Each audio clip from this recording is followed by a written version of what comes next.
আজ রাজ্যের মুখ্যমন্ত্রী মমতা বন্দ্যোপাধ্যায়ের জন্মদিন উপলক্ষে বীরভূম জেলার অন্যতম পবিত্র সতীপীঠ কঙ্কালীতলায় এক অনন্য উদ্যোগের সাক্ষী থাকলো মানুষ। জেলা পরিষদের সভাধিপতি কাজল শেখ এই বিশেষ দিনে মমতা বন্দ্যোপাধ্যায়ের নামে পুজো দেন এবং তার ছবির সামনে কেক কাটেন। শুধু তাই নয়, দরিদ্র ও দুস্থ মানুষদের মধ্যে শীতবস্ত্র বিতরণ করে উদযাপন আরও মানবিক রূপ লাভ করে। কাজল শেখ জানিয়েছেন, দিদির জন্মদিন উপলক্ষে এই সেবামূলক কর্মসূচি আয়োজন করতে পেরে আমরা অত্যন্ত গর্বিত। মা কঙ্কালীর আশীর্বাদে আমরা সব সময় মানুষের পাশে থাকার চেষ্টা করি এবং দিদি আমাদের পথপ্রদর্শক। বীরভূমের বোলপুর থেকে কার্তিক ভান্ডারীর রিপোর্ট, তারাপীঠ টিভি।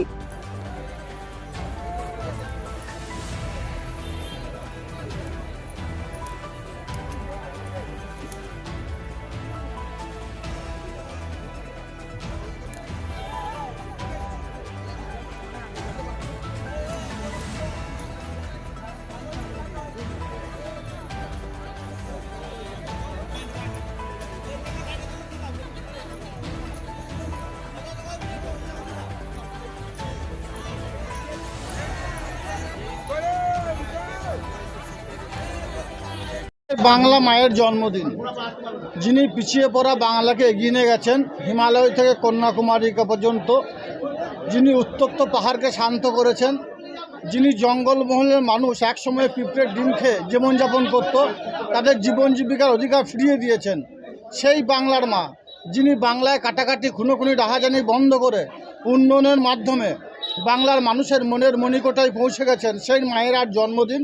সেই জন্মদিন আমরা তার কাছে না যেতে পারলেও কঙ্কালী মায়ের চরণে, কঙ্কালী মায়ের মন্দিরে পুজো দিলাম, সেই মায়ের দীর্ঘায়ু কামনা করলাম এবং এখানে যারা দুস্থ পরিবার আছে তাদেরকে কয়েক হাজার বস্ত্র বিতরণ এবং কম্বল বিতরণের মাধ্যমে আমার নানুর বিধানসভার বিধায়ক সহ এখানকার স্থানীয় নেতৃত্ব যারা আছে অঞ্চলের, কঙ্কালী অঞ্চলের অঞ্চল কমিটি সহ সকলকে নিয়ে এই জন্মদিনটা আমরা উদযাপন করলাম।